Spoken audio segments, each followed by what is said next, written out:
हाँ सर। ठीक वो है, सर, तो बताना मेरे को। Types of motion on the basis of dimension का वो कराए थे, 3 डायमेंशनल मोशन तक हुआ था। अच्छा अच्छा, चलो ठीक है। नेक्स्ट स्टार्ट करेंगे हम। नेक्स्ट हेडिंग है तुम्हारा डिस्टेंस एंड डिस्प्लेसमेंट।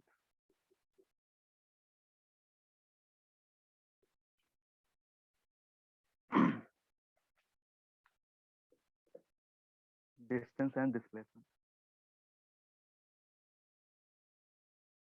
लिखना है इसमें।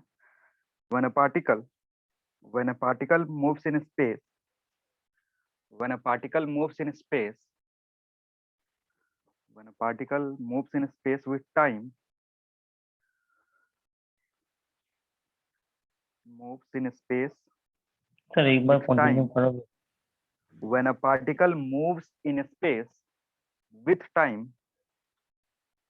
moves in space with time it follows it follows it follows either a curve or a straight path.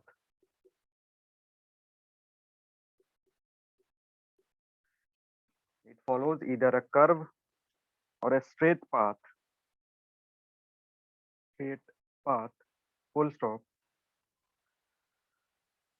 This curved or a straight path, this curved or a straight path, this curved or a straight path is known as is known as is known as trajectory. Is known as trajectory. जैसे अगर कोई particle है ऐसे move कर रहा है, तो ये जो लाइन फॉलो कर रहा है इसको ट्राजेक्टरी बोलते हैं, या कर्व फॉलो कर रहा है इस कर्व को क्या बोलेंगे, ट्राजेक्टरी बोलेंगे। ठीक है। जो भी पाथ है यहाँ पे, पाथ को हम मोशन में किस नाम से जानते हैं, पाथ को मोशन में हम ट्राजेक्टरी बोलते हैं। ठीक है ना, कि particle is following this trajectory, particle is following that trajectory. Path की जगह हम क्या यूज करते हैं, ट्राजेक्टरी यूज करते हैं।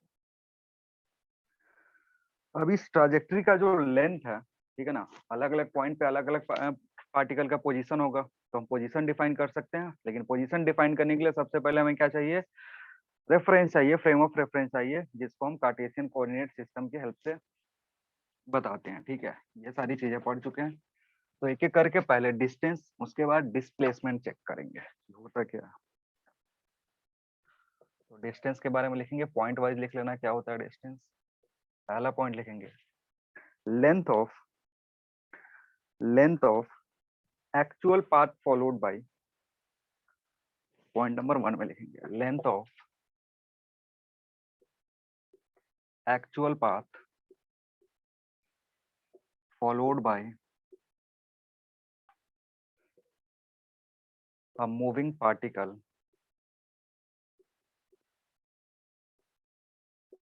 is called distance।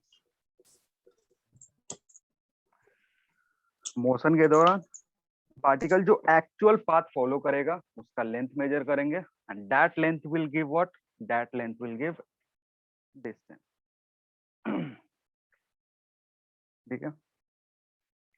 नेक्स्ट बात करेंगे second point, it is a scalar quantity.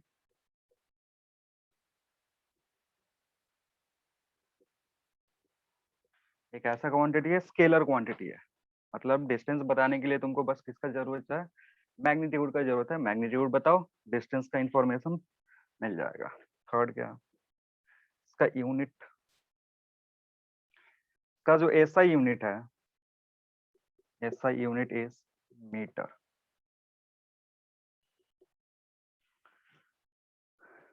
SI unit metre है, सीजीएस यूनिट सेंटीमीटर है,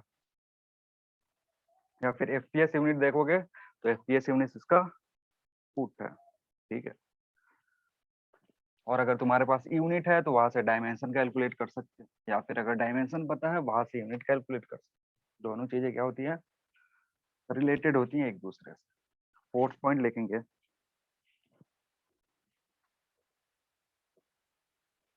between two points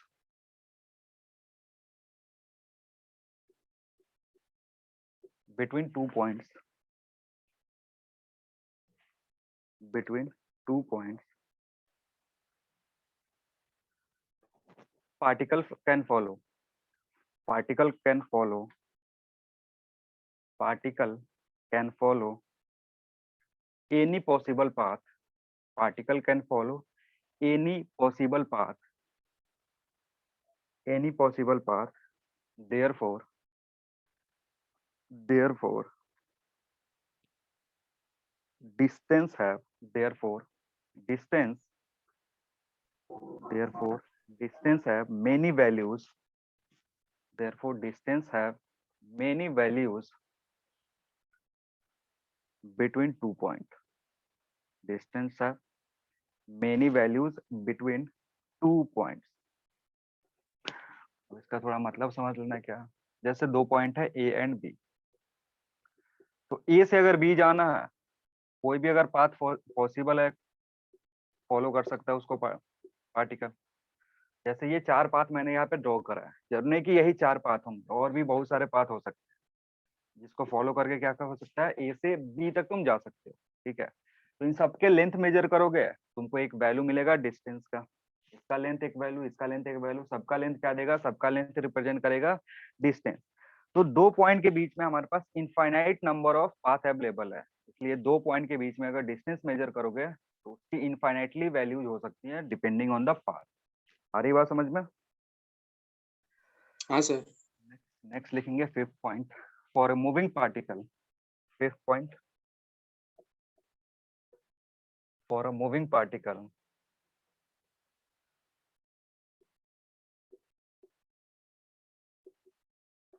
distance is always positive,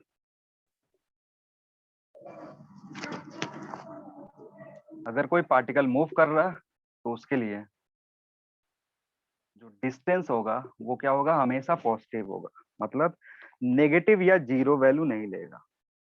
कभी भी डिस्टेंस मूविंग पार्टिकल के लिए नेगेटिव नहीं हो सकता या फिर जीरो नहीं हो सकता। मूविंग पार्टिकल है मतलब अपना पोजीशन चेंज करेगा, एक जगह से दूसरी जगह जाएगा, लेंथ मेजर करोगे डिस्टेंस मिलेगा। ठीक है,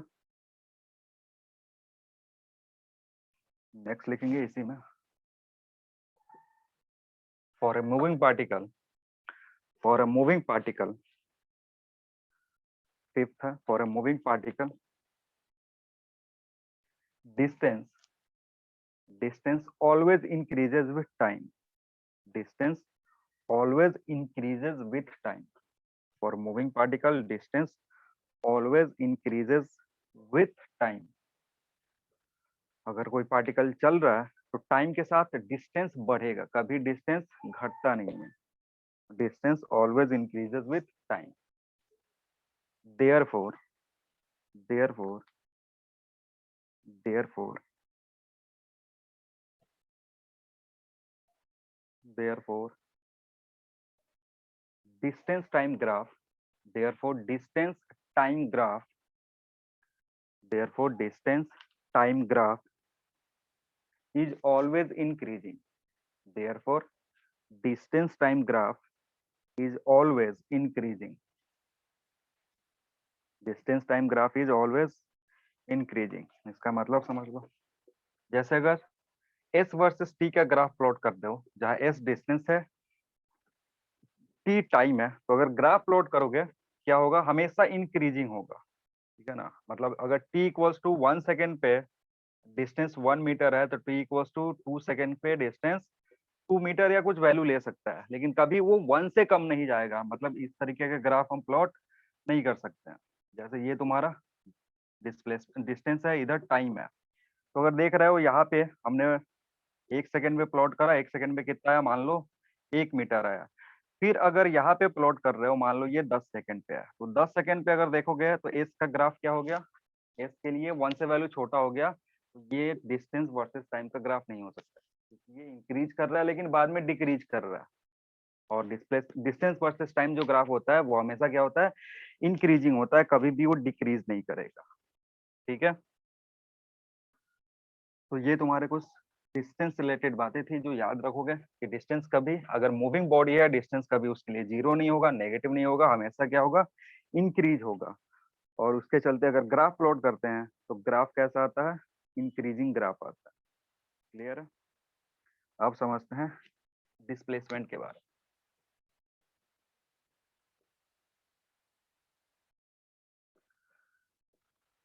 डिस्प्लेसमेंट समझने के लिए ग्राफ प्लॉट करेंगे,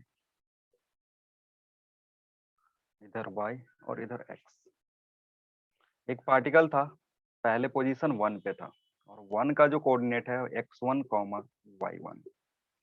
पार्टिकल पहले 1 पे था, x1 y1 कोऑर्डिनेट है, ठीक है।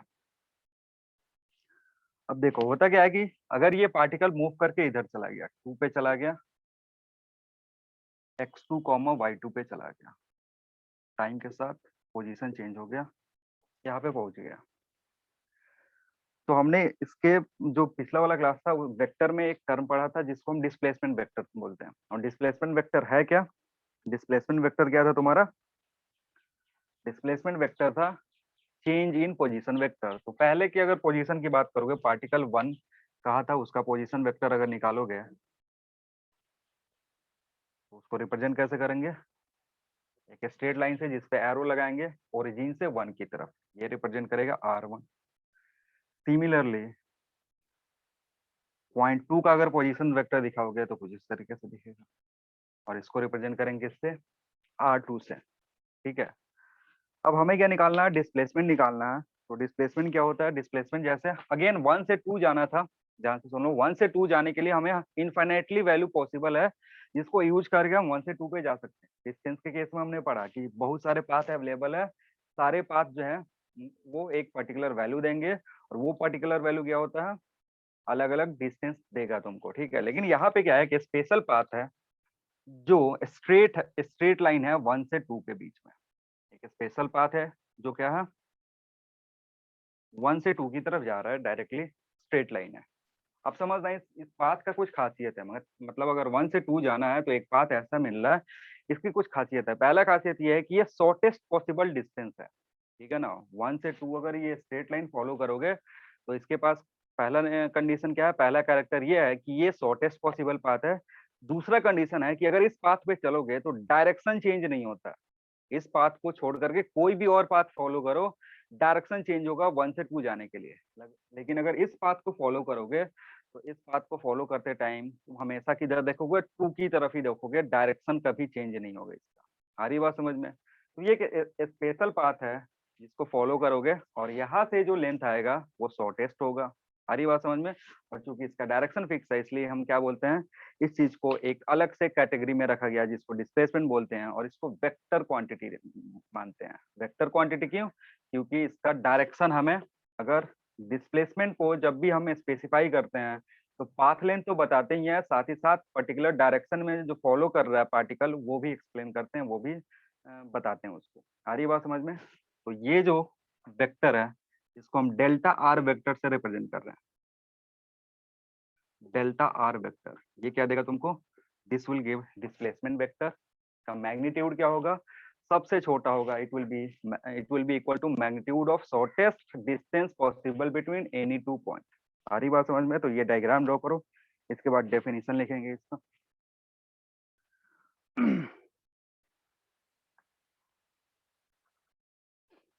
हो गया? हाँ सर। लिखना,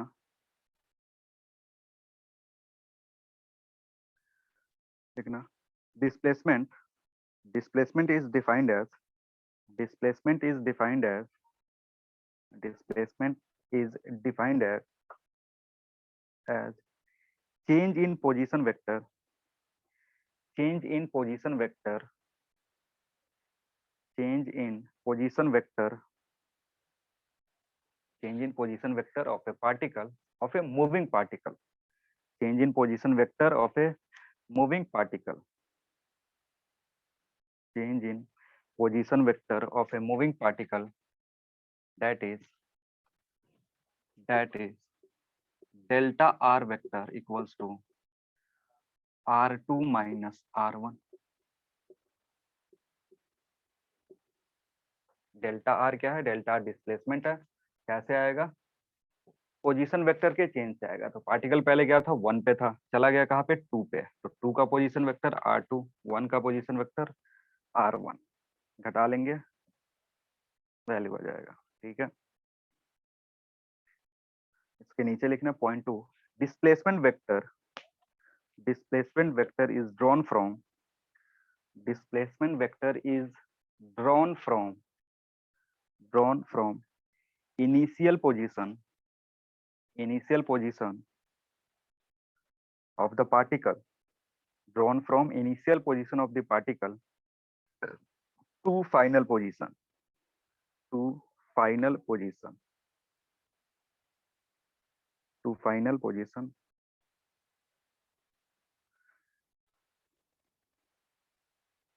full stop। next point लिखना, displacement vector represents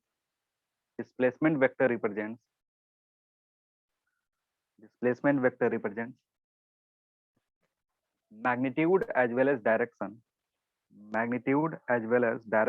together, magnitude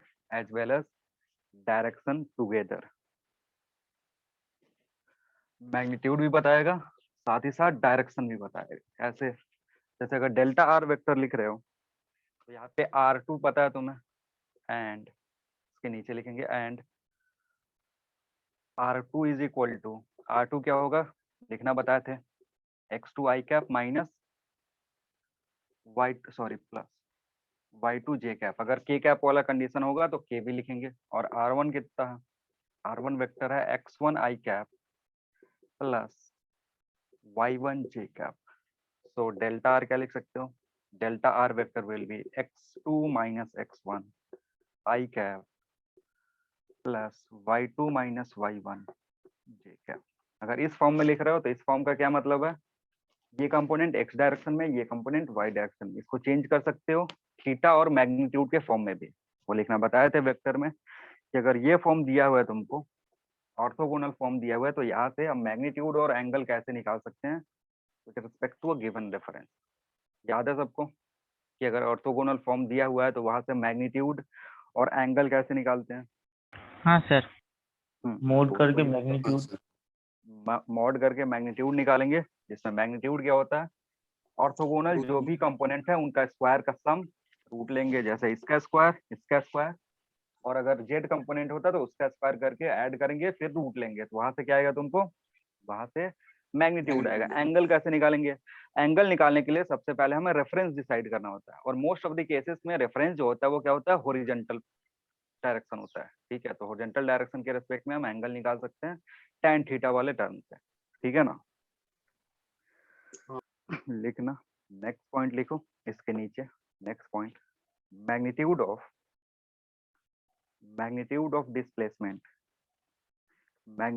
displacement vector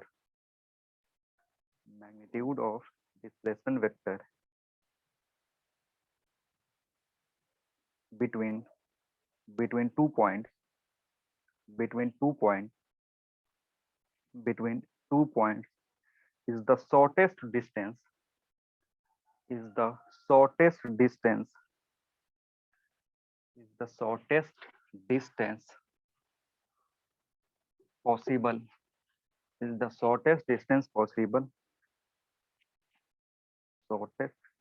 possible that is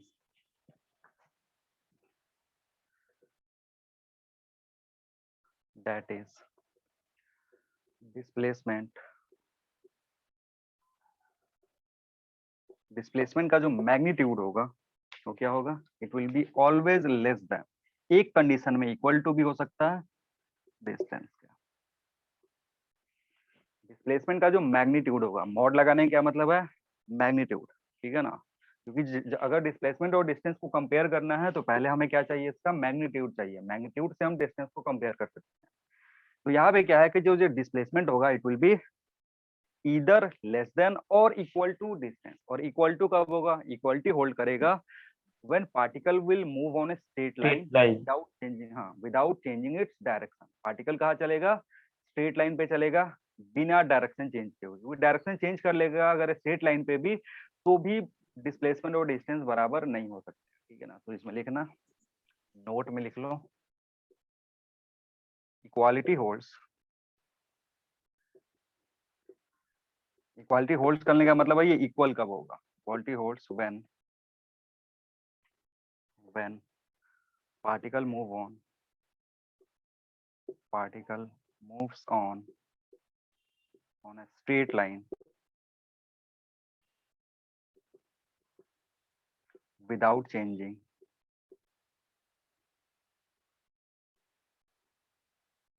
its direction। जब तक डायरेक्शन चेंज नहीं होगा स्ट्रेट लाइन पे, मतलब अगर ये स्ट्रेट लाइन है तो इस पे चल रहा, तो हर केस में जो डिस्टेंस का वैल्यू होगा वो डिस्प्लेसमेंट के बराबर होगा। जैसे ही पार्टिकल पोजीशन, जैसे एक किसी पॉइंट से डायरेक्शन चेंज कर दिया, पीछे की तरफ आने लगा, ठीक है, पीछे की तरफ आने लगे तो क्या होगा, वैसे केस में अब डिस्प्लेसमेंट डिस्टेंस बराबर नहीं रहेगा। ये कंडीशन होल्ड करेगा जिसमें डिस्टेंस डिस्प्लेसमेंट का बढ़ेगा, मैग्नीट्यूड होगा, डिस्प्लेसमेंट कम होगा। तो क्या होगा, डिस्प्लेसमेंट का जो मैग्नीट्यूड होगा वो डिस्टेंस से कम होने लगेगा, ठीक है ना।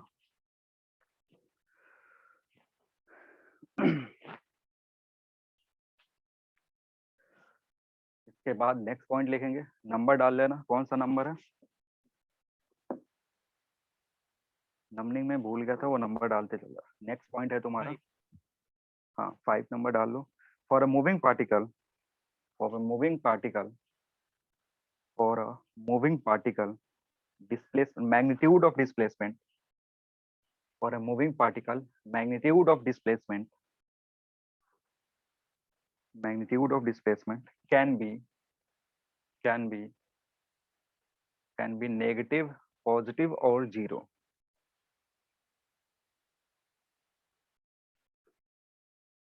negative, positive और zero.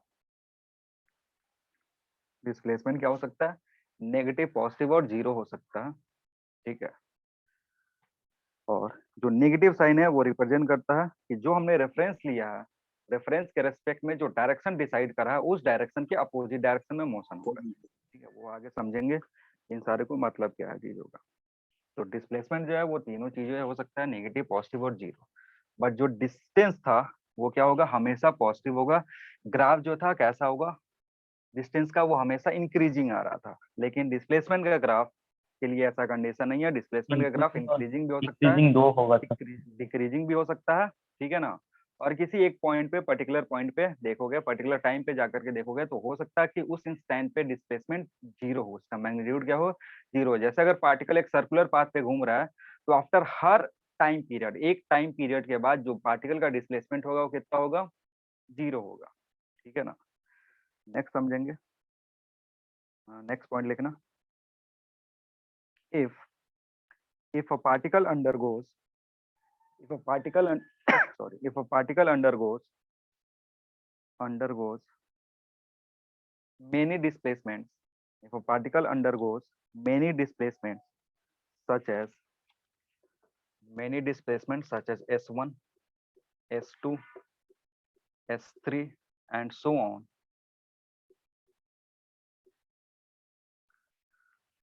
s1, s2, s3 and so on, बहुत सारे और भी हो सकते हैं, s4, s5, s6, then net displacement then net displacement then net displacement is equal to the net displacement is equal to vector sum of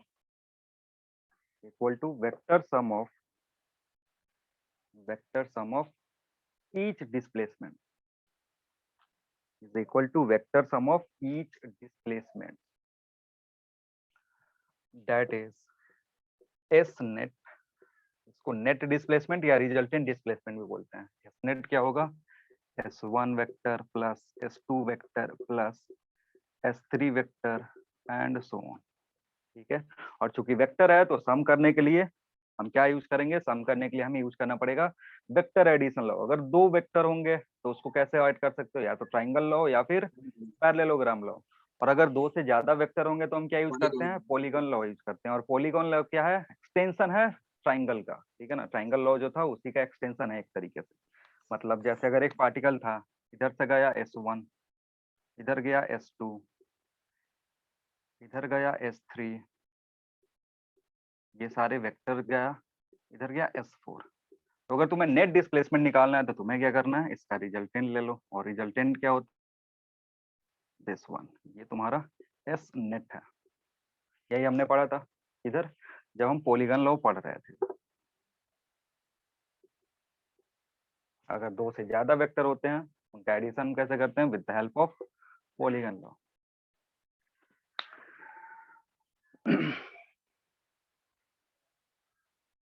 हो गया। चलो कुछ रिलेटेड, कुछ इससे प्रॉब्लम करेंगे डिस्टेंस एंड डिस्प्लेसमेंट से रिलेटेड।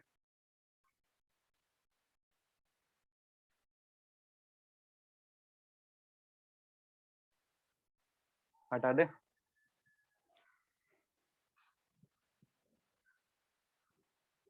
बोर्ड क्लियर दिख रहा है ना, ब्लर तो नहीं दिख रहा। नहीं सर। नहीं सर। लिखने के example, what is the displacement,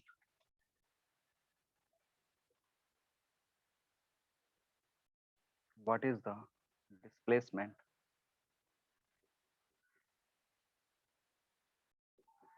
of a point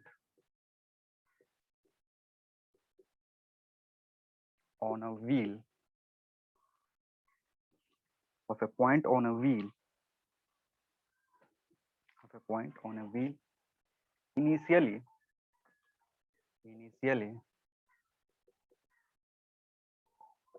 in contact with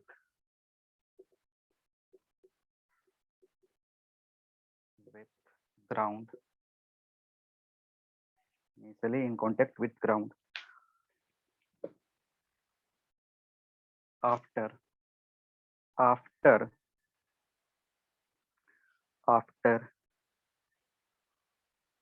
a half revolution motion, after a half revolution motion, after a half revolution motion,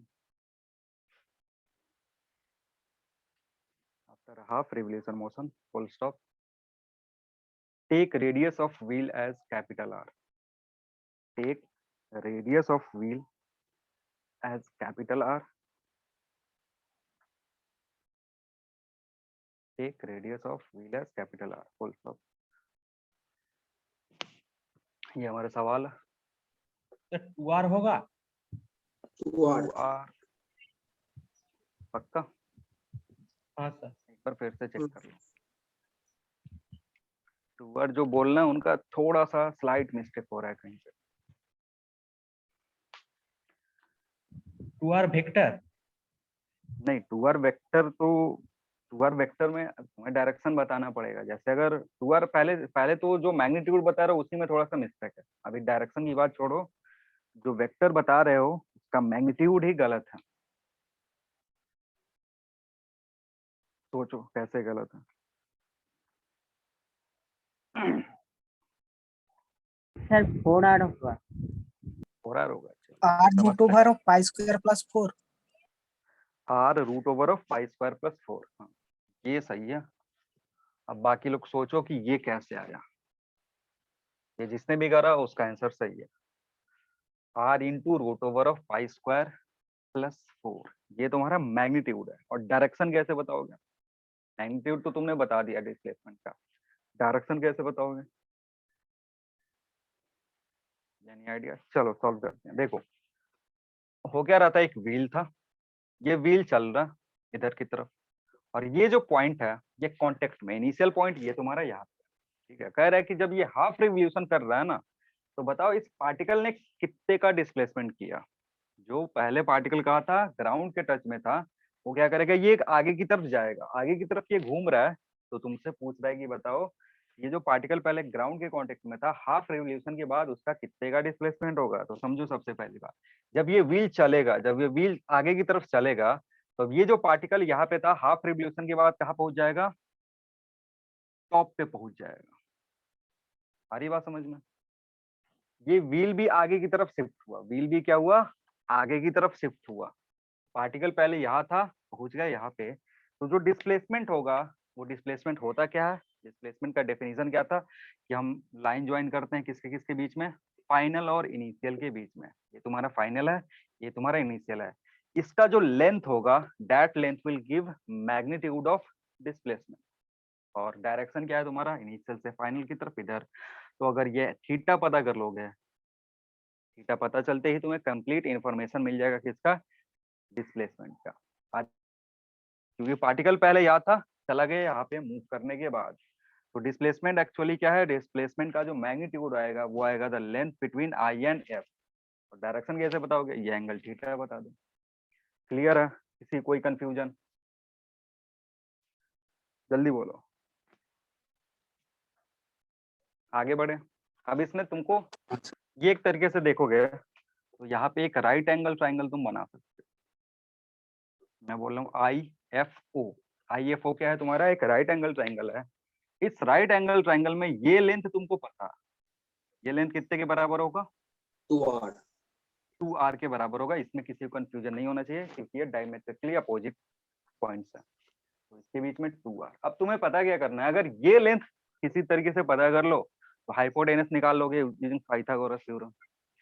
तो ये जो लेंथ है आई ओ, ये कितना होगा यही सोचना, कितना होगा, पाई आर पाई आर। ठीक है ना, क्यों, क्योंकि अगर ये कंप्लीट रोटेशन कर जाता तो टोटल जो हाफ रिवॉल्यूशन यहाँ पे 2 पाई आर करता हो कितना होता है, 2 पाई आर होता है। क्योंकि सर्कमफरेंस के बराबर होता है। जब रोटेट करेगा तो क्या करेगा, पूरा सर्कमफरेंस यहाँ पे छप जाएगा।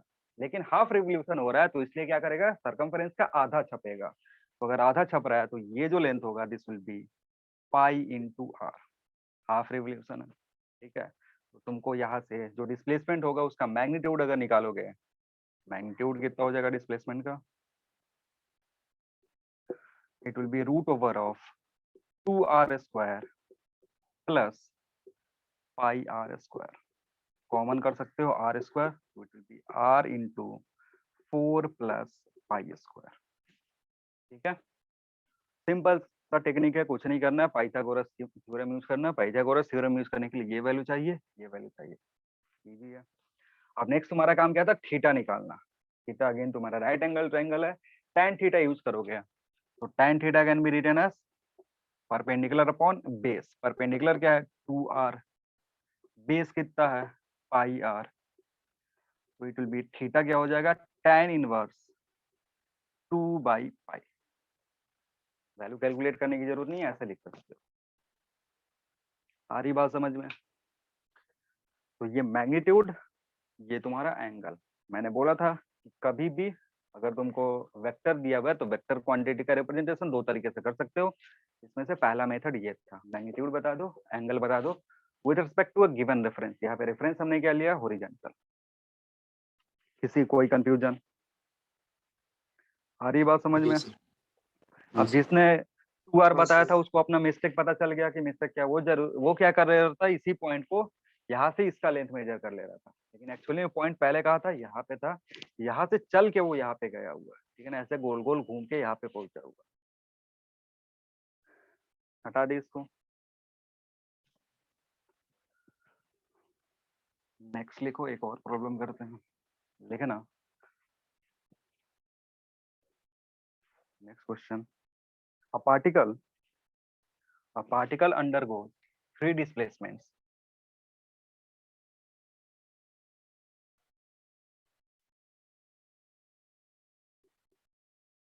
Three displacements.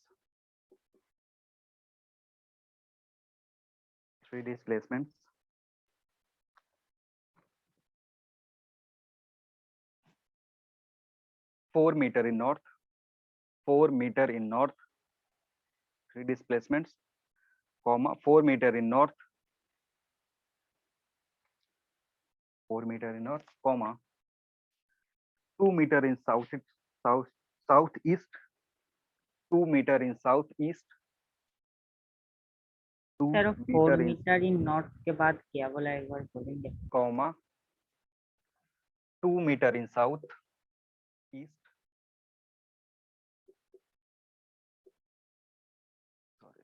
southeast and 2 meter in southwest. 2 meter in north, 4 meter in north, 2 meter in southeast and 2 meter in southwest. South west direction, 2 metre in, sorry यहाँ इन होगा, 2 metre in south west direction, 2 metre in south west direction, full stop. Then find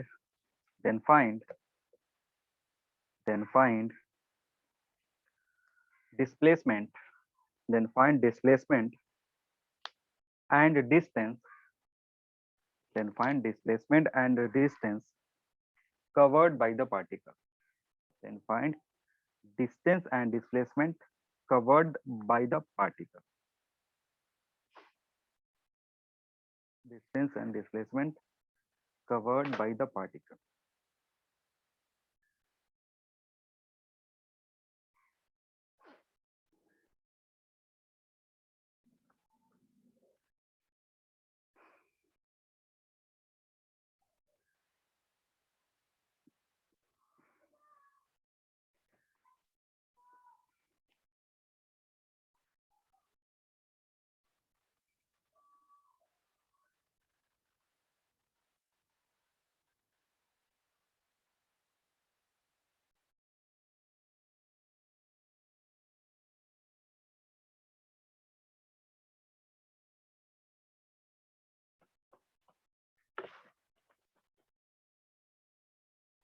क्या कह रहा है, एक particle था। सबसे पहले अगेन तुम्हें क्या करना पड़ेगा, रेफरेंस लेना पड़ेगा। रेफरेंस में तुम बताओगे ये तुम्हारा नॉर्थ, साउथ, ईस्ट, वेस्ट है। पर एक पार्टिकल है अपने इनिशियल पोजीशन से, ठीक है ना, इनिशियल पोजीशन से किधर गया, इनिशियल पोजीशन से 4 मीटर नॉर्थ गया, ठीक है। उसके बाद क्या करा, उसके बाद 2 मीटर किधर गया, साउथ ईस्ट गया। साउथ ईस्ट किधर है, इधर, मतलब इधर से कहीं गया होगा, इधर की तरफ 2 मीटर। और अगेन यहां से कहा गया, इधर कहीं गया, कितना, अगेन 2 मीटर। हमें क्या बताना है, हमें बताना है कि पार्टिकल का डिस्टेंस और डिस्प्लेसमेंट कितना है। तो अगर ऐसा फिगर बनाओगे ना तो फिर उसको सॉल्व करते रह जाओगे। इस तरीके का अगर किसी ने फिगर बनाया तो फिर इसको सॉल्व नहीं कर पाएंगे। इस टाइप का जब भी सवाल दे तो उसके लिए हमें क्या करना पड़ता है, कार्टेशियन कोऑर्डिनेट सिस्टम मानना पड़ेगा, ठीक है ना। इस तरीके का जब भी प्रॉब्लम दे तो क्या करेंगे, कार्टेशियन कोऑर्डिनेट सिस्टम बनाएंगे। आ रही बात समझ में। और उस कार्टेशियन कोऑर्डिनेट सिस्टम में इन सारे वेक्टर्स को रिप्रेजेंट करेंगे। तो समझना क्या होता है, जैसे ये पूरा वेक्टर है और इस वेक्टर फील्ड में पार्टिकल का मोशन हो रहा है, तो हमारा सबसे पहला काम क्या होगा, कार्टेशियन कोऑर्डिनेट सिस्टम ड्रॉ करना। कार्टेशियन कोऑर्डिनेट सिस्टम में इधर x, इधर y। पार्टिकल सबसे पहले किधर गया, पहला जो डिस्प्लेसमेंट हुआ दैट डिस्प्लेसमेंट था इधर की तरफ, ऊपर की तरफ 4 मीटर। और ये y डायरेक्शन है तो इसको j कैप मान सकते हो, j कैप मैंने इसको ले लिया। सारी बात समझ में। अब नेक्स्ट जो चीज है ना, देखो वेक्टर को मैंने क्या बोला था, वेक्टर को हम स्लाइड कर सकते हैं from one place to another place without losing its direction and magnitude. वो बात ध्यान में रखना होता है वेक्टर के केस में। देखो पहला वेक्टर जो हमने था वो कहाँ ड्रॉ करा, पहला वेक्टर हमने ड्रॉ करा है ओ से। दूसरा वेक्टर जरूरी नहीं है कि इसके हेड पे ही ड्रॉ करेंगे। दूसरा वेक्टर क्या है, जरूरी नहीं है कि वो 4 मीटर के हेड पे ही ड्रॉ करेंगे, उसको हम स्लाइड करके टेल पे ला सकते हैं। टेल कहाँ है, इधर है। यानी जो सेकंड वेक्टर हम ड्रॉ करेंगे इसको मैं लिख दे रहा हूँ S1। ये जो वेक्टर है इसको S1 वेक्टर लिख रहा हूँ। अब बात करते हैं जो दूसरा वेक्टर है उसको स्लाइड करके, उसको यहाँ पे ऐसे लिखने के बजाय हम स्लाइड करके कहाँ ला सकते हैं, टेल पे ला सकते हैं। और टेल पे इधर की तरफ साउथ ईस्ट, इधर की तरफ।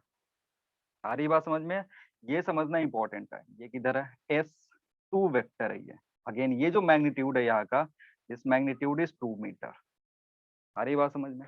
और चूंकि साउथ ईस्ट है तो अब इसको ब्रेक करके हम क्या कर सकते हैं, 2 टर्म में लिख सकते हैं, आई की तरफ और जे की तरफ। सारी बात समझ में क्या बोल रहा हूँ। हाँ सर। क्या कर रहे हैं, जैसे ये वेक्टर यहाँ ड्रॉ करोगे ना तो फिगर फिर गंदा हो जाएगा। जैसे पहले उधर ड्रॉ कर रहे थे ना, इधर ऐसे, फिर यहाँ से ऐसे, फिर यहाँ से ऐसे, इससे कुछ इन्फॉर्मेशन तुमको नहीं मिलेगा। तो हमें क्या करना है, ये जो वेक्टर था ना इसको स्लाइड करके हम कहाँ लाए, इस वेक्टर को हम स्लाइड करके इधर लिख सकते हैं। तो वही मैंने यहाँ लिखा हुआ, ठीक है। लेकिन उसके पहले तुमको कार्टेशियन कोऑर्डिनेट सिस्टम ड्रॉ करना पड़ेगा। तो इसको हटा दो, इसका काम खत्म हो गया। तो अब बचा ये थर्ड वेक्टर। थर्ड वेक्टर को भी क्या करेंगे, इसको उठा करके यहाँ पे ड्रॉ कर सकते हैं, अगेन स्लाइड कर सकते हैं इसको without losing its magnitude and direction. तो जो थर्ड वेक्टर आएगा S3 वो कुछ इस तरीके से होगा क्योंकि उसका डायरेक्शन साउथ वेस्ट था। ये तुम्हारा S3 है। अगेन इसका जो मैग्नीट्यूड है वो दिया हुआ है कितना, 2 मीटर। ये ड्रॉ करने के बाद अब तुम इसको आराम से सॉल्व कर सकते हो। आ रही है बात समझ में? बोलो, किसी कोई कंफ्यूजन की? क्या कर रहे हैं, वेक्टर का प्रॉपर्टी यूज कर रहे हैं, स्लाइड करके उसको टेल पे ड्रॉ कर रहे हैं। क्योंकि टेल पे ड्रॉ करोगे तब जा करके इसका जो सिंप्लीफिकेशन होगा वो आसान होगा। अब ये जो वेक्टर है ना, इसके दो कंपोनेंट एक्स की तरफ वाई की तरफ। सिमिलरली इस भी वेक्टर के दो कंपोनेंट एक्स की तरफ और वाई की तरफ। ठीक है, तो S1 अगर कोई लिखना चाहेगा, S1 can be written as, ध्यान से देख लो, S1 can be written as 4j cap, लिख सकते हैं, यहाँ पे लिखा हुआ है। अब S2 को अगर लिखना होगा, समझना, S2 can be written as, S2 क्या लिख सकते हो, 2 cos 45 डिग्री। 45 क्यों? क्योंकि यहाँ जो एंगल बनेगा, साउथ वेस्ट जो डायरेक्शन है, साउथ ईस्ट या साउथ वेस्ट जो डायरेक्शन है, वो एक्स एक्सिस पे और वाई एक्सिस पे जो एंगल बनाएगा इट विल बी 45 डिग्री। तो इसलिए इसको क्या लिख सकते हैं, 2 cos 45। ये एंगल कितना है, 45 डिग्री है। ठीक है, तो cos 45 आई, और इसका एक जो कंपोनेंट होगा वो नीचे की तरफ होगा, नीचे जाएगा, इसलिए माइनस 2 sin 45 j कैप। आ रही बात समझ में? इसका जो दूसरा कंपोनेंट है वो किधर की तरफ जाएगा, नेगेटिव वाई में जाएगा, इसलिए यहाँ पे नेगेटिव साइन दिखेगा। क्लियर?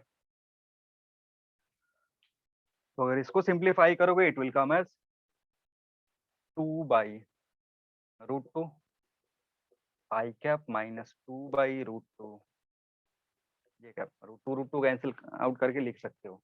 सिमिलरली अगर S3 लिखोगे, S3 में डायरेक्ट लिख रहा हूँ, समझना कैसे, S3 अगर लिखोगे, अगेन इसका जो एक कंपोनेंट है वो x की तरफ और दूसरा y की तरफ, और जो x की तरफ इसका जो कंपोनेंट है दैट विल बी नेगेटिव, मतलब 2/√2। हेलो हाँ सर। बोलो। हाँ सर बोलो। बोले कि ये सर 45 डिग्री ही क्यों होगा सर? 45 डिग्री से कम या ज्यादा तो हो सकता है ना सर?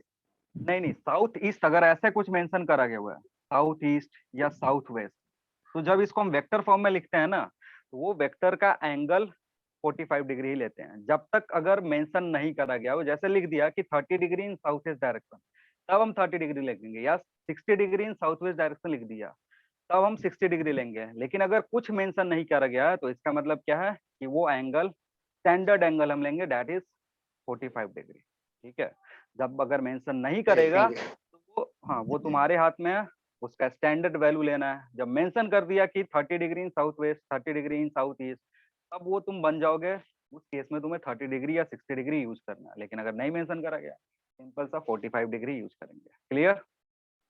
तो माइनस हो जाएगा, क्यों? क्योंकि नेगेटिव के डायरेक्शन में, तो माइनस इधर, माइनस 2√2 j कैप। अब इसका तुम्हारा काम क्या होता है, एडिशन करना है, S1 plus S2 plus S3 vector addition करोगे, तो इसको ऐड करोगे इसके साथ और इसके साथ, तो कुछ टर्म्स कैंसिल आउट हो जाएंगे। अब जो टर्म्स कैंसिल आउट हो गया तो हटा दो। ये डायग्राम लिख लिया हो, डायग्राम हटाएंगे। अब यहाँ पे वही इंपॉर्टेंट क्या है, तुम्हारा कंपोनेंट लेना आना चाहिए। अगर कंपोनेंट लेना ही नहीं आ रहा है तो फिर इसको सॉल्व नहीं कर सकते। इसलिए मैंने बोला था वेक्टर इंपॉर्टेंट है, वेक्टर में कंपोनेंट लेना आना चाहिए, कंपोनेंट का क्या क्या एप्लीकेशन है वो सारी चीजें आनी चाहिए, पोजीशन वेक्टर लिखना आना चाहिए, नहीं आएगा फिर गड़बड़ हो जाएगा। अब इसको ऐड कर दो, तो जो तुम्हारा नेट डिस्प्लेसमेंट होगा, net displacement will be S net जो होगा, it will B S1 plus S2 plus S3 vector. अब इसकी जगह रखोगे 4j, इसकी जगह ये सारी वैल्यू। अब देखो इन दोनों को जब ऐड करोगे, इन दोनों को ऐड करोगे तो i और i क्या करेगा, एक दूसरे को कैंसिल आउट कर देगा। इन दोनों को जब ऐड करोगे तो क्या होगा, i एक दूसरे को कैंसिल आउट कर दिया। क्यों कैंसिल आउट करेगा? क्योंकि इसका एक इक्वल कंपोनेंट पॉजिटिव एक्स की तरफ था और जस्ट एक उसका नेगेटिव वेक्टर भी पॉसिबल था। इन दोनों को ऐड करोगे तो एक दूसरे को नलीफाई कर दिया, ये एक दूसरे को खा गया, बचा क्या, 4j, और इधर बचेगा माइनस 2/√2 प्लस 2/√2 j कैप। इसको सिंप्लीफाई करोगे, बोलो सिंप्लीफाई करके कितना आंसर आएगा, it will give 4 minus 2√2 j cap. इसको ऐड करोगे कितना आएगा, 2√2। ये तुम्हारा डिस्प्लेसमेंट का कंप्लीट इंफॉर्मेशन है, ये मैग्नीट्यूड बता रहा है और ये डायरेक्शन बता रहा है। ठीक है,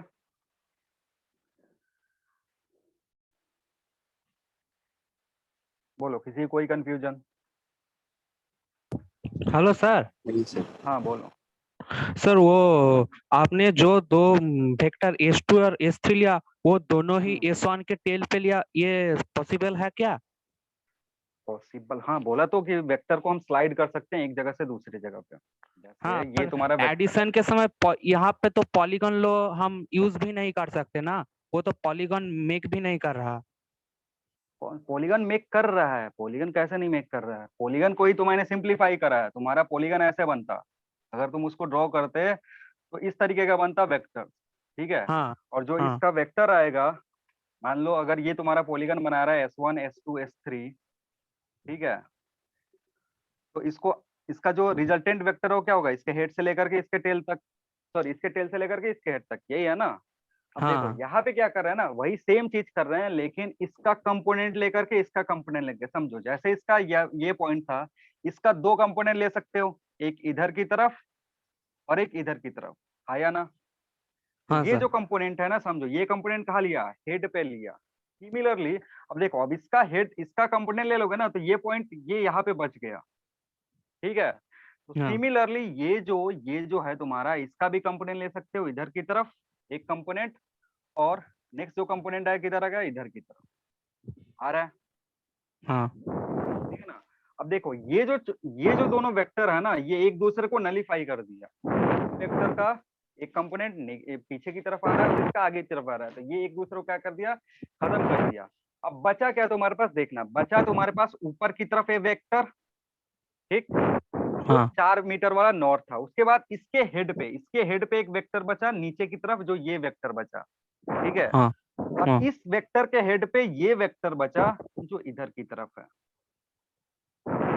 ये पॉलीगन लॉ ही है। पॉलीगन लॉ के लिए कोई स्पेसिफिक फॉर्मूला नहीं होता है। पॉलीगन लॉ क्या होता है, उसको फील करके तुम कंपोनेंट फॉर्म में ब्रेक कर सकते हो, ठीक है ना। पॉलीगन लॉ है क्या तुम्हारा? तुमको बस पॉलीगन ड्रॉ करना है, तो इसका मतलब ये नहीं कि हमेशा पॉलीगन फॉलो करेंगे।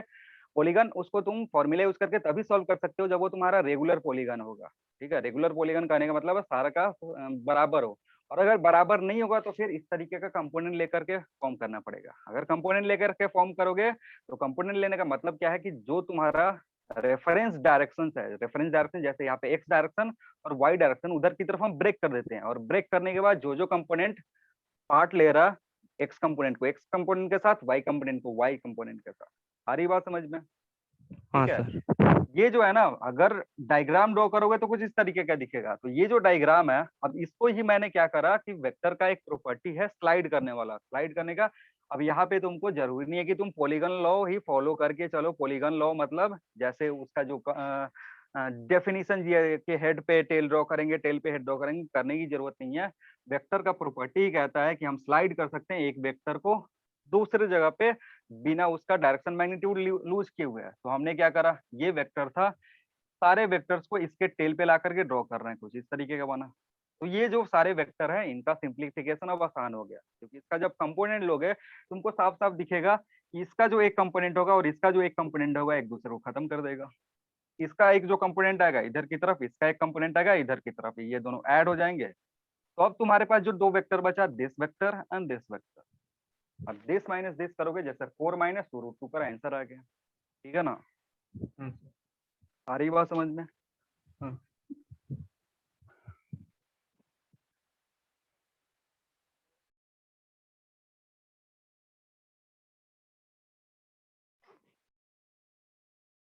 अभी तुम्हें नेक्स्ट चीज निकालना था, डिस्टेंस कवर्ड। डिस्टेंस कवर्ड कैसे निकालोगे? पार्टिकल कितना डिस्टेंस कवर करा है वो कैसे निकालोगे? सर डिस्टेंस जो होता है वो क्या होता वो ऐड कर देंगे है? तो हो ऐड जाएगा। कर लेंगे, सिंपल। ऐड करोगे 4 + 2 + 2, जो डिस्टेंस होगा तुम्हारा वो होता है लेंथ ऑफ एक्चुअल पाथ। तो 4 मीटर नॉर्थ में गया, 2 मीटर साउथ ईस्ट गया, फिर 2 मीटर साउथ वेस्ट गया। इसको ऐड करेंगे, इसको ऐड करेंगे, इसको ऐड करेंगे, लेंथ ऑफ एक्चुअल पाथ क्या देगा? This will give displacement that is 8 metre, ठीक है।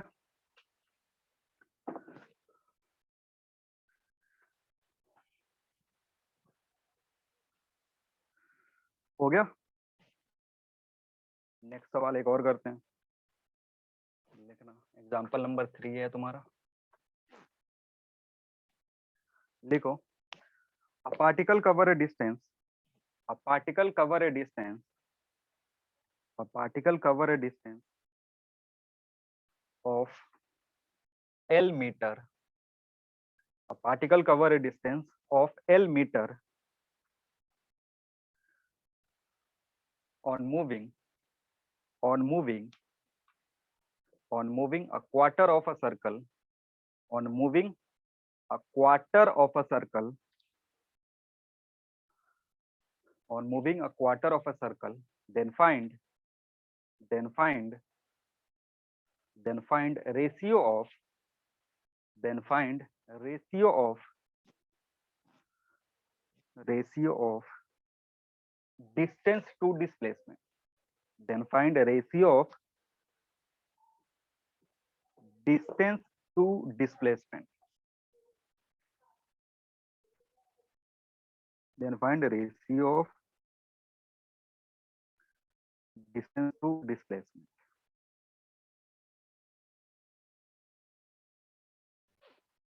और डिस्प्लेसमेंट जो लिखे हो वहां मॉड लगा देना, क्योंकि रेशियो जब हम पता करेंगे, किसका पता करेंगे? डिस्टेंस और डिस्प्लेसमेंट का मैग्नीट्यूड का। डिस्प्लेसमेंट जो लिखे हो वहां मॉड लगा देना।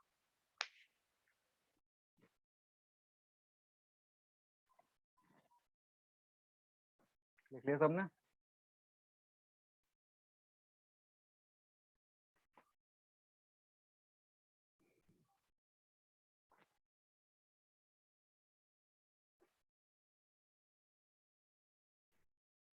Sir, pi is to 2 root 2. Pi is to 2 root 2. ठीक है, बाकी लोग भी करेंगे।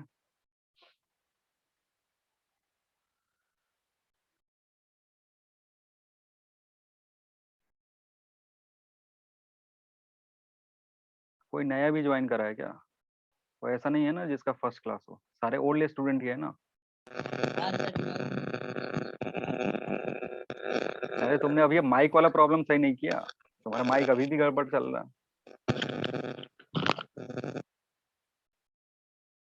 अरे वो 60-65 वाला यार खरीद लो, आजकल 60-60 रुपए में तो ईयरफोन मिलता है। सर उसमें पबजी नहीं खेल सकते। अच्छा, पबजी नहीं खेल सकते हो? नहीं, 60 वाले से खेल सकते हैं यार, मैंने खेला है बहुत दिन। ज्यादा दिन नहीं खेल सकते हो, 20 हाँ, दिन 25 दिन तो खेल ही सकते हो।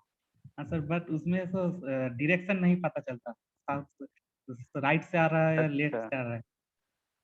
हाँ मतलब सर आप अभी भी खेलते एकदम हो पबजी? प्रो बनना चाहते हो क्या? किधर से बंदा आ रहा है ये भी पता होना चाहिए। नहीं, स्क्रीम्स खेलना है तुमको? हाँ सर। नहीं नहीं यार, पहले पढ़ाई कर लो उसके बाद।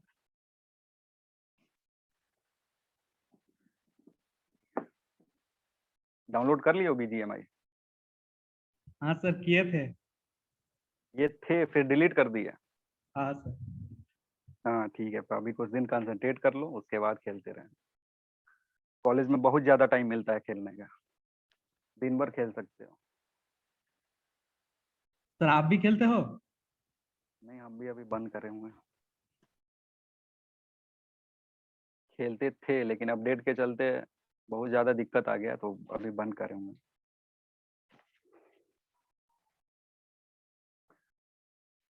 ना कोई स्टूडेंट नहीं खेलेगा पबजी अभी, कॉलेज में जा करके खेलना। गेम वोम अभी बंद करके रखना, ऐसा नहीं कि फोन मिल गया ऑनलाइन पढ़ने के लिए और उधर म्यूट करके पबजी खेल रहा है। कोई नहीं करेगा ऐसा अभी, नहीं तो फिर किसी दिन हम मिल गए लॉबी में तो वहीं पे फिजिक्स पढ़ाने लगेंगे।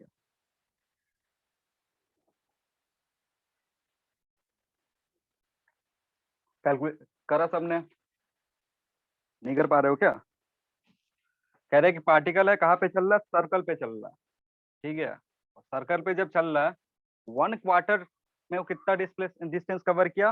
1 क्वार्टर में जो उसने डिस्प्लेसमेंट कवर किया वो तुमको दिया हुआ है, ये वैल्यू दिया हुआ है कितने के बराबर? मतलब A से B अगर जा रहा है तो जो डिस्प्लेसमेंट है, सॉरी जो डिस्टेंस है, दैट इज वो L के बराबर है। और A से B जाओगे तो तुमको क्या चाहिए? ये लेंथ चाहिए, और ये लेंथ क्या होगा? सर्कमफरेंस का 1/4। पाई r/2। हाँ, पाई आर बाई 2 मतलब अगर सिंपल फॉर्म में देखोगे 2 pi r divided by 2 pi r divided by 4 ये होगा ना सरकमफरेंस बाई 4 ये लेंथ के बराबर है। अभी यहाँ से रेडियस आ जाएगा, radius will be what, it will B L by 2L by pi. Radius कितने के बराबर होगा, 2L बाई पाई के बराबर होगा। क्लियर है, आ रही बात समझ में। अब तुम्हें क्या करना है, तुम्हें निकालना है रेशियो। तो डिस्प्लेसमेंट भी चाहिए, और डिस्प्लेसमेंट क्या होगा, ए और बी के बीच का लेंथ। डिस्प्लेसमेंट का जो मैग्नीट्यूड हो क्या होगा, ए और बी के बीच का जो लेंथ है वही। तो ए और बी का लेंथ अगर पता करना है तो ये ट्राइंगल पकड़ लो, this triangle is right angle triangle. और इस राइट एंगल ट्राइंगल में ये जो लेंथ है ये आर है, और ये जो लेंथ है ये भी आर है। तो अगर ए बी लेंथ तुमको कैलकुलेट करना है, ए बी लेंथ कितना हो जाएगा, ए बी लेंथ बोलो, r√2 r√2 या 2√r ऐसे लिख सकते हो। और r की वैल्यू तुमने इधर कैलकुलेट करी है, तो 2 या √2 लिख दो मल्टीप्लाइड बाई 2L बाई पाई। तो 2√2L बाई पाई ये तुम्हारा क्या था, डिस्प्लेसमेंट का मैग्नीट्यूड। ये था डिस्टेंस, दोनों का रेशियो लेना है। तो जो रेशियो होगा डिस्टेंस इज टू डिस्प्लेसमेंट कितना हो जाएगा, L is to 2L by pi. L cancel out हो गया, पाई को इस साइड भेज सकते हो, तो पाई इज टू 2√, ये तुम्हारा आंसर होगा। ठीक है, किसी कोई कंफ्यूजन। तो ये कुछ प्रॉब्लम्स थे डिस्प्लेसमेंट और डिस्टेंस से रिलेटेड। और भी बहुत सारे प्रॉब्लम्स मिलेंगे अगर मॉड्यूल करोगे तो। मॉड्यूल कर रहे हो कि नहीं, जो ग्रुप में क्वेश्चंस आते हैं सॉल्व करते हो उसको, हाँ सर। हाँ सर। कोई डाउट है उसमें, या सब हो रहा है, सब हो रहा है? अरे बोलोगे ही नहीं, सब हो रहा है हाँ या सर, डाउट है? नहीं हो रहा है सर। सब? हाँ सर। चलो फिर ठीक है। चलो डिस्टेंस डिस्प्लेसमेंट खत्म हो गया। Next will discuss about speed and velocity. Speed and velocity.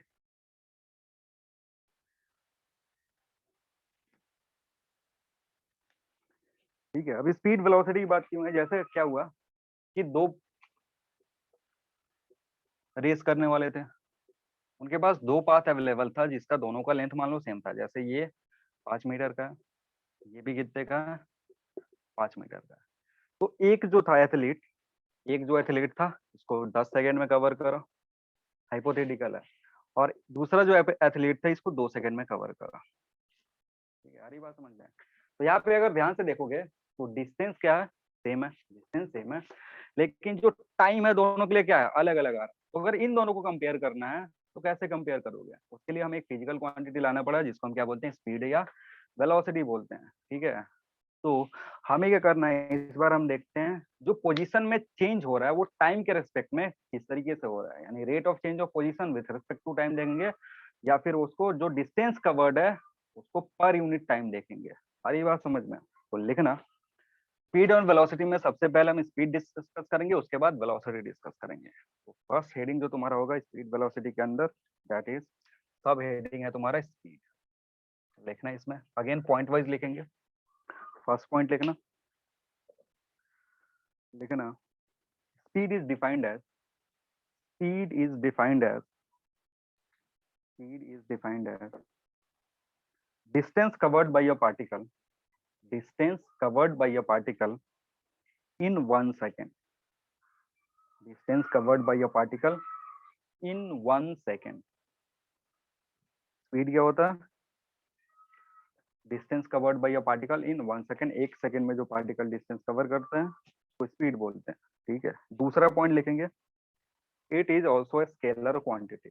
It is also a scalar quantity. ये भी क्या है, स्केलर क्वांटिटी है, क्योंकि ये मिलता किससे किससे है, डिस्टेंस और टाइम से मिल रहा है। जहाँ डिस्टेंस स्केलर है, टाइम भी स्केलर है, तो दोनों के जो कॉम्बिनेशन से तीसरा फिजिकल क्वांटिटी आएगा, that will also be a scalar quantity. इसलिए स्पीड क्या है तुम्हारा, स्केलर क्वांटिटी है। यूनिट क्या होगा इसका, थर्ड पॉइंट लिखोगे यूनिट। यूनिट में अगर एसआई यूनिट की बात करोगे तो एसआई यूनिट क्या होगा, मीटर पर सेकंड। अगर सीजीएस यूनिट की बात करोगे तो सेंटीमीटर पर सेकंड। और डायमेंशन निकालना तो इसका आता ही है। डायमेंशन क्या होगा?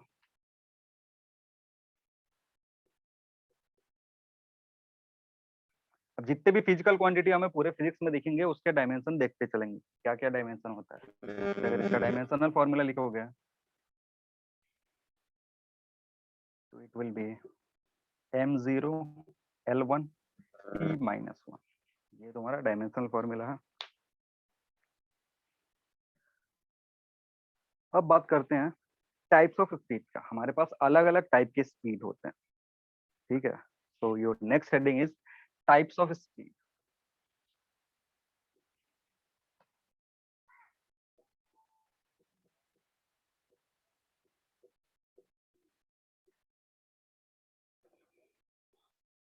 पहला टाइप है इंस्टेंटेनियस स्पीड।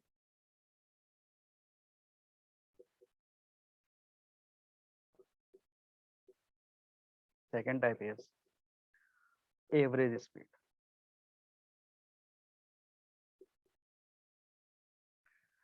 थर्ड है uniform speed. And final one is non uniform speed.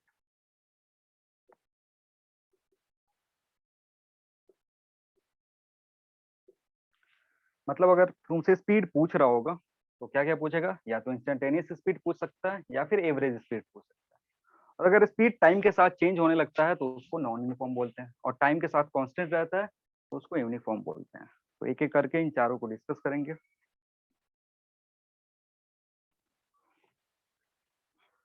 सबसे पहले डिस्कस करेंगे इंस्टेंटेनियस स्पीड को।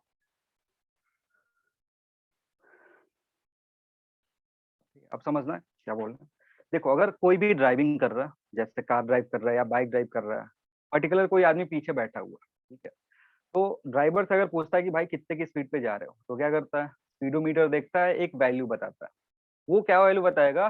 जिस इंस्टेंट पे वो ड्राइविंग कर रहा है ना, जिस पॉइंट पे उससे पूछा गया, तो पूछते टाइम में जो स्पीड था कार का या बाइक का, उसने वो बताया, ठीक है ना। मतलब एक पर्टिकुलर टाइम का जो स्पीड होता है उसको बोलते हैं हम इंस्टेंटेनियस स्पीड। आ रही बात समझ में? कभी भी ड्राइविंग कर रहे हैं या कोई पार्टिकल मोशन में चल रहा है, किसी एक पर्टिकुलर टाइम पे उस पार्टिकल से स्पीड पूछोगे तो वो बताएगा जो value, that is called what? Instantaneous speed. वो एक पर्टिकुलर टाइम पे बताया गया। नेक्स्ट हमने क्या बताया? Average speed. तो एवरेज स्पीड की बात करते हैं, पहले इसको डिटेल में पढ़ेंगे, थोड़ा सा एवरेज का भी वो बता दे। एवरेज जैसे अगर कोई जा रहा है यहाँ से, मतलब बिहार से कोई वेस्ट बंगाल जा रहा है, ठीक है। तो डिस्टेंस उसको पता है कि मान लो अगर 1000 किलोमीटर है तो 1000 किसी ने ट्रेवल करा होगा। अगर वो 1000 किलोमीटर ट्रेवल कर रहा है, कितने में ट्रेवल कर रहा है? वो 24 आवर्स में। सारी बात समझ में? तो वहां से अगर जो स्पीड बताएगा वो स्पीड जो होगी वो एवरेज स्पीड होगी, क्योंकि वो एक पर्टिकुलर टाइम इंटरवल के बीच में है। टाइम इंटरवल के बीच में जो स्पीड बताते हैं किसी पर्टिकुलर टाइम इंटरवल के बीच में, दैट इज एवरेज स्पीड। और किसी इंस्टेंट पे जो टाइम बताते हैं वो स्पीड क्या होता है? इंस्टेंटेनियस स्पीड होता है। आ रही बात समझ में? तो लिखना, speed of A particle, speed of A particle at a particular time, speed of A particle at a particular time, speed of a particle at a particular time is called instantaneous speed, is called instantaneous speed, or simply speed, or simply speed। इसको simply अगर speed कोई बोल रहा है कि speed बताओ तो instantaneous speed refer कर रहा है, और सिंपली स्पीड, ठीक है। Mathematically instantaneous speed is given as, mathematically instantaneous speed is given as, instantaneous speed is given as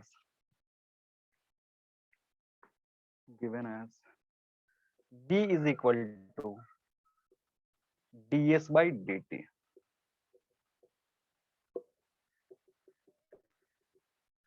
instantaneous speed का क्या मतलब है? v is equal to ds by dt। अब इसके बारे में मैंने तुमको बताया था, समझो ये जो टर्म है ये आता कैसे है, थोड़ा सा समझ लो क्या होता है। कि जैसे अगर हम delta S by delta T लिखे हुए हैं, जहाँ पे डेल्टा टी को अप्रोच कराएं जीरो की तरफ, डेल्टा टी को क्या करें, जो टाइम इंटरवल है उसको बहुत ही छोटा कर दे। टाइम इंटरवल छोटा करने का मतलब एक स्टैंड पे जा रहे हैं, ठीक है ना। जैसे t इक्वल्स टू 0.001 सेकेंड और t इक्वल्स टू 0.0012 सेकेंड, जो गैप है वो क्या है, बहुत ही कम है। तो अगर इस तरीके का जो चेंज होता है उसको हम कैसे रिप्रेजेंट करते हैं, delta T tends to zero, ठीक है। और इसको कन्वर्ट किस फॉर्म में कर देते हैं, इसको कन्वर्ट करते हैं ds बाई dt के फॉर्म में। ये तुम्हारा क्या दे रहा है, ये इंस्टेंटेनियस स्पीड देगा, क्योंकि इसमें जो टाइम इंटरवल है वो बहुत ही छोटा है। तो change ds by dt, clear है। डेफिनेशन उसका बता दिया, मैथमेटिकल फॉर्म भी इसका बता दिया। नेक्स्ट बात करते हैं type 2, that is average speed.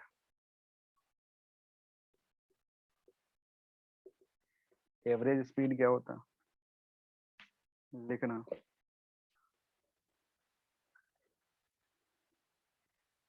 लिखना, it is ratio of, it is ratio of, it is ratio of distance covered by a particle, distance covered by a particle, distance covered by a particle during a motion, during its motion, during its motion, distance covered by a particle during its motion to time taken by the particle, to time taken by the particle, to time taken by the particle, ठीक है। ये क्या है, ratio है किसका, distance का, जो कहाँ से आया, किसी पर्टिकुलर टाइम रेंज में, किसी पर्टिकुलर टाइम इंटरवल में जो कवर किया उसने, ठीक है। That is average speed is equal to distance upon time taken, और इसको लिख सकते हैं एवरेज। एवरेज को इस तरीके से रिप्रेजेंट करते हैं, या फिर v के ऊपर बार भी लिख सकते हैं। जैसे अगर कोई फिजिकल क्वांटिटी उसके ऊपर बार लगा हुआ है तो इसका मतलब ये है एवरेज वैल्यू रिप्रेजेंट कर रहा है। या एक फिजिकल क्वांटिटी है उसको हमने ये स्क्वायर ब्रैकेट में बंद करके रखा है तो इसका मतलब average value, and this is given as delta S by delta T. यहाँ पे ये एक पर्टिकुलर टाइम इंटरवल है, उस पर्टिकुलर टाइम में कितना डिस्टेंस कवर हुआ, इन दोनों का रेशियो निकालेंगे।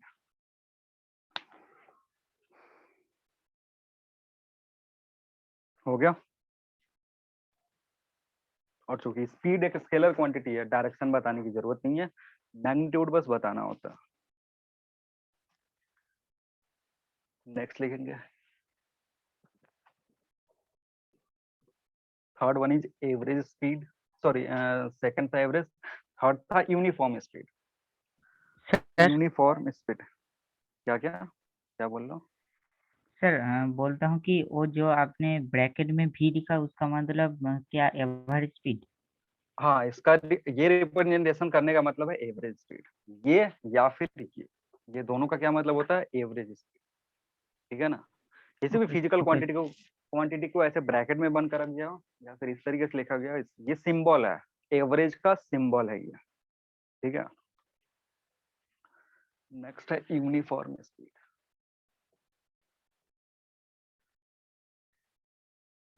लिखना, लिखो, if speed remains constant, if speed remains constant, speed remains constant during entire motion, if speed remains constant during entire motion,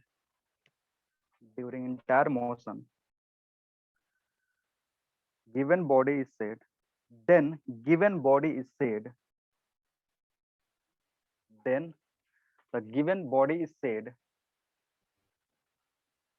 then the given body is said to So have, if remain constant during entire motion, if speed remains constant, if speed remains constant during entire motion, then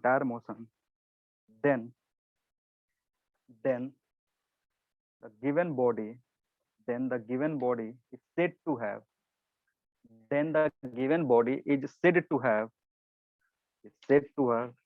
uniform speed. Is said to have uniform speed. ठीक है, अब इसमें देखो होता क्या है, जैसे अगर एक पार्टिकल है ए से बी उसको जाना है, ठीक है, ए से बी जाने के बीच में वो भले कितना भी टाइम ले उससे फर्क नहीं पड़ता। अगर ए से बी जा रहा है, हर पॉइंट पे हम स्पीड चेक कर रहे हैं, हर पॉइंट पे हमने क्या करा, स्पीड चेक करा, यहाँ पे चेक करा वी, यहाँ पे चेक करा वी, हर जगह वैल्यू कितना आ रहा है, सेम है, ठीक है ना। ड्यूरिंग इंटायर मोशन वैल्यू कितना हो जाए, कोई एक पर्टिकुलर वैल्यू आया, तो ऐसे मोशन को हम क्या बोलते हैं कि बॉडी के पास कैसा मोशन है, यूनिफॉर्म स्पीड। आ रही है बात समझ में।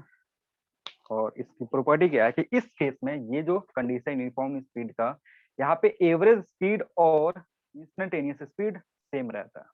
जब तक मोशन कैसा हो रहा है, यूनिफॉर्म स्पीड से हो रहा है, तो वहां पे एवरेज स्पीड किसके बराबर होगा, एवरेज स्पीड इंस्टेंटेनियस स्पीड के बराबर होता है, ठीक है। तो इसमें नोट में लिखोगे in this case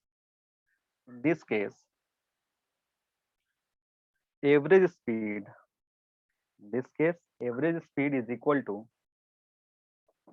is equal to instantaneous speed. In this case, average speed is equal to instantaneous speed.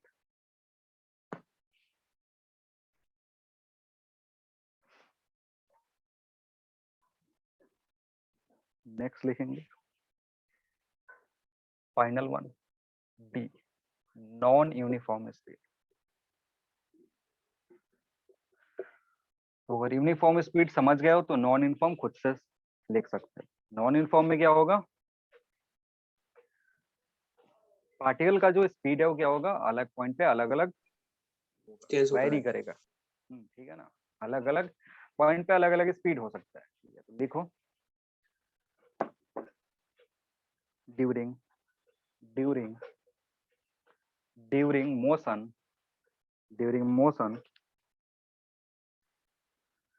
speed changes with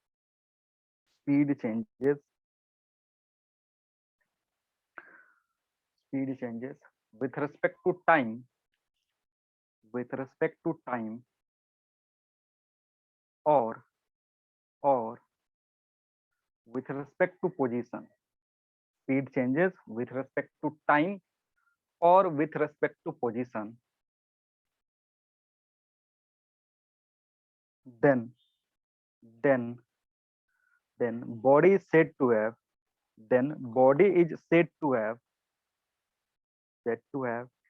non-uniform speed. Then body is said to have non-uniform speed.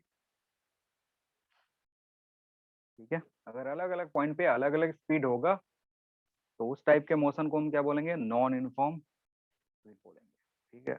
जैसे ए से B पे जा रहा है, तो अगर particle को यहाँ देखा तो यहाँ पे मान लो उसका स्पीड 5 मीटर पर सेकंड था, यहाँ पे देखा 3 मीटर पर सेकंड था, ठीक है।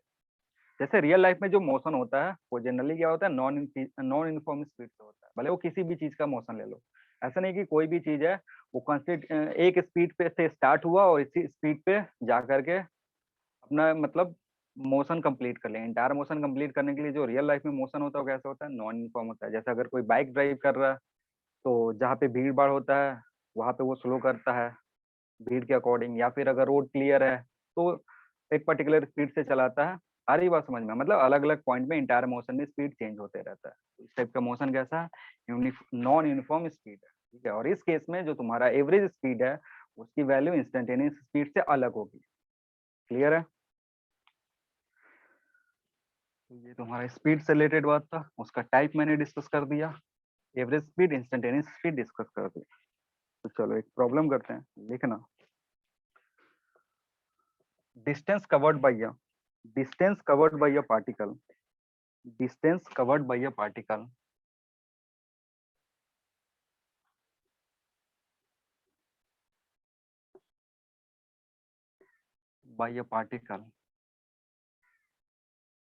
depends upon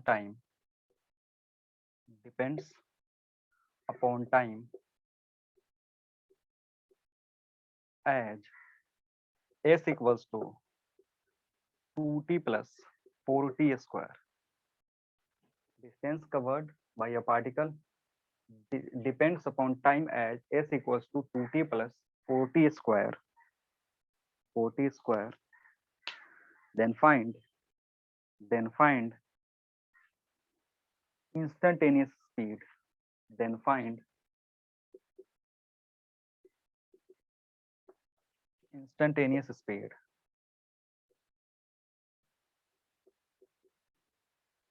At t equals to 1 second, comma t equals to 3 second. Also find average speed.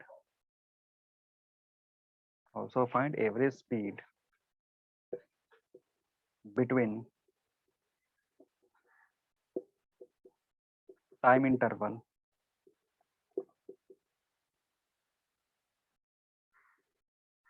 t equals to 2 second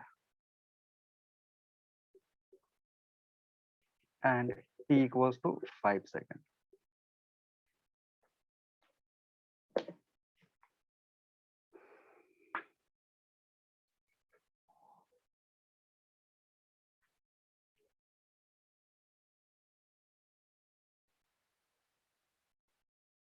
सारे वर्ड्स क्लियर दिख रहे हैं ना?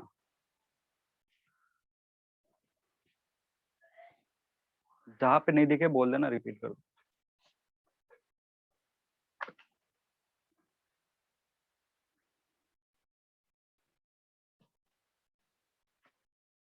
पहले क्या पता करना है? इंस्टेंटेनियस स्पीड एट का मतलब है किसी पर्टिकुलर टाइम पे। कौन से टाइम पे? 1 सेकेंड पे, 3 सेकेंड पे। उसके बाद पता करना है फाइंड एवरेज स्पीड। बता रहे हैं यहाँ पे, देखो average speed between time interval equals to 2 second 5 second, मतलब 2 से 5 सेकेंड के बीच में जो एवरेज स्पीड आएगा वो तुम्हें बताना है।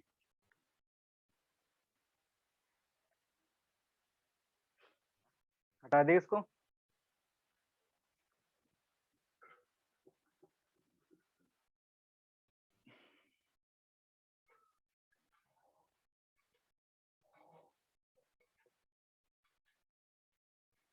समझो, ये तुम्हारा फंक्शन है। ये जो डिस्टेंस है ये किसका फंक्शन है? टाइम का फंक्शन दिया हुआ है यहाँ पे। डिस्टेंस किस पे डिपेंड कर रहा है? टाइम पे डिपेंड कर रहा है। मतलब ये एक तरीके से क्या है? Function of T. एस क्या है? S is function of T. मैंने बोला था इस तरीके का फंक्शन तुमको दिखेगा। ये अलजेब्राइक फंक्शन है, ठीक है ना? अब यहाँ से पहला चीज कैलकुलेट करना है हमें, तो मैं ए लिख करके चल रहा हूँ। इंस्टेंटेनियस स्पीड, और इंस्टेंटेनियस स्पीड होता क्या है? ds by dt। मतलब अगर जो भी फंक्शन दिया हुआ है तुमको, ये जो फंक्शन दिया हुआ है इसको क्या करना है? इसको डिफरेंशिएट करना है। बोलो सर आंसर आया है, बताऊं? बोलो। ओ सर पहला ओ सर 1 सेकंड पे इंस्टेंटेनियस स्पीड है 10 मीटर पर सेकंड, एंड हाँ। 3 सेकंड पे है 26 metre per second, and we average is 40 metre per second. भी एवरेज कितना? 40 मीटर पर 40। सेकंड। ठीक है, चलो बाकी लोग भी करें, एक बार मैच कर लो। अगर इतना आ रहा है तो ठीक है, और जिन्होंने नहीं करा उसके लिए मैं बता रहा हूँ। तो देखो पहला से काम क्या है तुम्हारा? पहला काम है इंस्टेंटेनियस स्पीड निकालना। और इंस्टेंटेनियस स्पीड क्या होता है? ds by dt। मतलब इसका तुम्हें क्या करना है? डिफरेंशिएशन करना। इसका डिफरेंशिएशन करोगे क्या मिलेगा? इंस्टेंटेनियस स्पीड मिलेगा। अब देखो इसको डिफरेंशिएट करो, कितना आएगा? 2t को डिफरेंशिएट करेंगे t के रेस्पेक्ट में, इट विल गिव 2। प्रैक्टिस करे होते, अगर जिसने भी प्रैक्टिस नहीं करा होगा उसको नहीं आएगा। तो सीधे डिफरेंशिएट करेगा 2 देखेगा। इसको डिफरेंशिएट करोगे तो 2 यहाँ पे चला जाता है, ये 8 हो जाएगा। और 8 यानी अगर स्पीड चाहिए तुमको, इंस्टेंटेनियस स्पीड, तो क्या करना पड़ेगा? ये जो रिलेशन आ रहा है इस पे t की वैल्यू पुट करो जिस स्टैंड पे पूछ रहा है। मतलब अगर तुमको v1 चाहिए, v1 का मतलब है t की जगह 1 पुट करेंगे, तो 2 + 8 × 1 it will give 10 metre per second. Similarly हमें क्या चाहिए था, 3 पे चाहिए था, तो 3 पे 2 plus 8 into 3 will give how much, 26 metre per second. ठीक है, इंस्टेंटेनियस स्पीड पता करने के लिए हमें क्या चाहिए, स्पीड का फंक्शन चाहिए विथ रिस्पेक्ट टू टाइम। कभी भी इंस्टेंटेनियस स्पीड पूछेगा तो एक पर्टिकुलर टाइम पे पूछेगा, तो पर्टिकुलर टाइम के लिए हमें क्या चाहिए, पहले इंस्टेंटेनियस स्पीड का रिलेशन चाहिए विथ रिस्पेक्ट टू टाइम, जो हमने यहाँ कैलकुलेट करा है। कैसे कैलकुलेट करा, डिस्टेंस को टाइम के टर्म में डिफरेंशिएट करके आ गया, तो यहाँ से ये आया तुम्हारा। अब बात करते हैं एवरेज स्पीड का। एवरेज स्पीड जो है उसके लिए फॉर्मूला क्या था, एवरेज स्पीड का जो फॉर्मूला था दूसरे का वी एवरेज, ऐसे लिखो delta S by delta t. और delta S by delta t का क्या मतलब होता है, change in position. Change in position कैसे निकालोगे, S2 minus S1 divided by T2 minus T1। ये जो डेल्टा एस है इसको लिख सकते हो 2 माइनस 1, 2 माइनस 1। 2 कहने का मतलब है पोजीशन 2 पे पार्टिकल कहाँ है, पोजीशन 1 पे पार्टिकल कहाँ है। पोजीशन 2 पे है जब टाइम कितना है, पोजीशन 1 पे है तो टाइम कितना है। आ रही बात समझ में। तो यहाँ से तुमको टाइम दिया हुआ है, T1 जो है, T1 की वैल्यू कितनी दी हुई है, 2 सेकेंड। तो यहाँ से क्या मिलेगा, T1 अगर तुमको पता है तो तुम S का जो फॉर्मूला है उसको यूज करके S1 निकालोगे। तो जब S1 कैलकुलेट करोगे तो S1 कितना हो जाएगा, 2 into 2 plus 4 into 2 square. S1 कैसे निकालना है, T1 की वैल्यू पुट करके निकालना है। ठीक है, ये आएगा 4 प्लस 4 इंटू 4 कितना बोले, 20। मतलब तुमने S1 निकाल लिया। सिमिलरली अब S2 निकालना है, तो S2 के लिए T2 कितना है वो पता करना पड़ेगा। T2 कितना है, T2 is 5 second. 5 second. With 5 second के लिए S2 कैलकुलेट करोगे तो पहले 2 इंटू, अब T की जगह 5 रखेंगे, प्लस 4 इंटू 25, या 5 का स्क्वायर करो, 5 का स्क्वायर सिंप्लीफाई करोगे कितना आएगा, 10 प्लस ये 100 देगा, यानी 110 मीटर। इधर भी अब S1 S2 आ गया, T1 T2 तुमको पता है, फॉर्मूला यूज कर दो। मैं इधर ही लिख रहा हूँ, उसको मिटा नहीं रहा हूँ।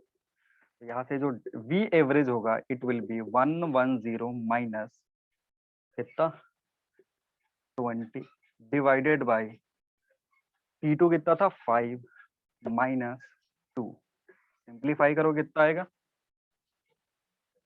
30 ये 90 divided by 30 metre per second.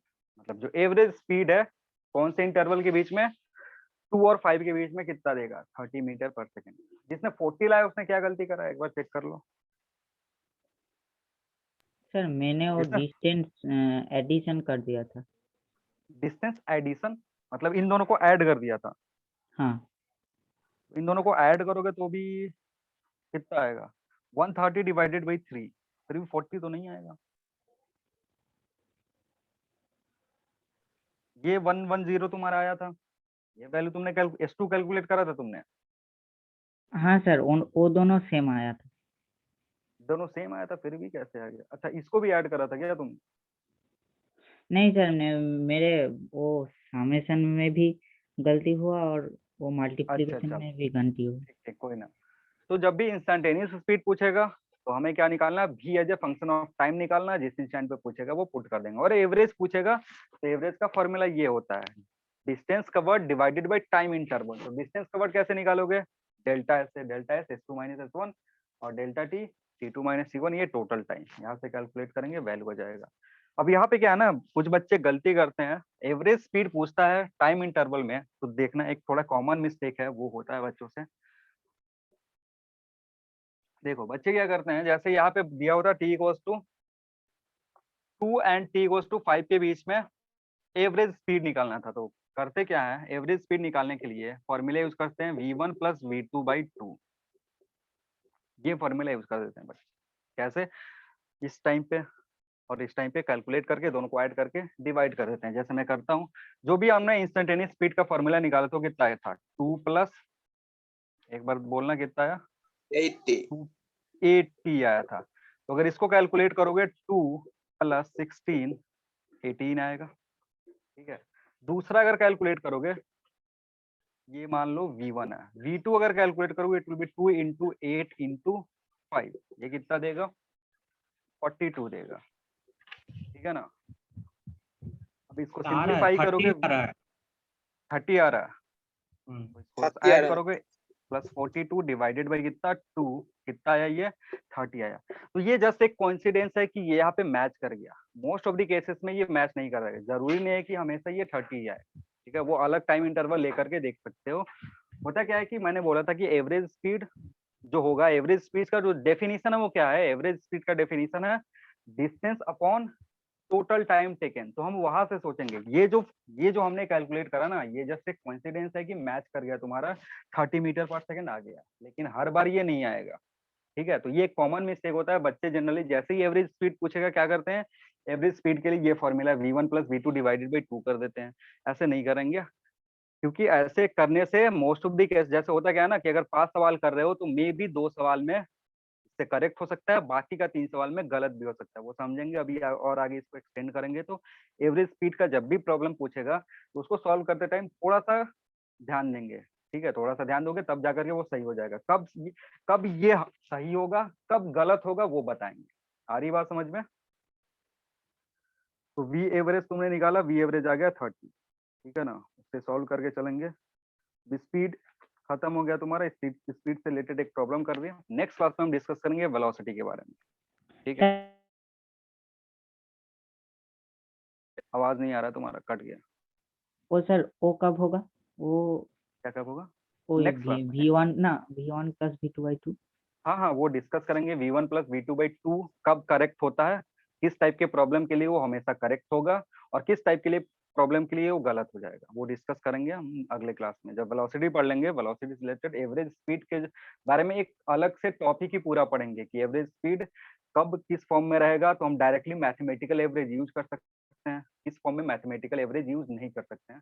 तो उस टाइप का प्रॉब्लम हमें चूज करना होता है, हमें प्रॉब्लम पढ़ करके पता करना होता है कि किस कैटेगरी में आ रहा है, वहां से सॉल्व कर सकते हो। आ रही बात समझ में?